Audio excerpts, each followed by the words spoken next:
Hey there! If you're working on a renovation, major cleanout, or construction project, you'll want to know the exact specs of your dumpster. At Wright Dumpster Rentals, their 20-yard roll-off dumpster is one of their most popular choices and is sized to suit large-scale residential and commercial jobs. In this video, we'll walk through its actual dimensions, capacity, and how to determine whether it's the right fit for your needs.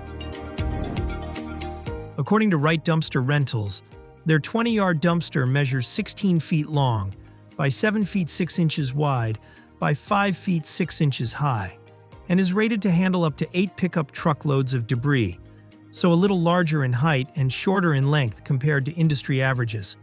They also include a typical weight allowance of 2 tons, making it ideal for moderate demolition waste, flooring removal, garage cleanouts, or medium-sized landscaping projects. These exact dimensions and capacity details are directly from their official pricing and FAQ section. This dumpster size strikes a great balance. It's tall enough to fit a lot more material than a 15-yard and compact enough to fit in most driveways. Plus, with Wright Dumpster Rentals, what's shown on the website is what you get. No hidden fees, transparent weight limits, around 2 tons included, and prompt delivery across central Indiana. Want a bin this size for your project? Head over to their official site or give them a call to book your 20-yard dumpster today.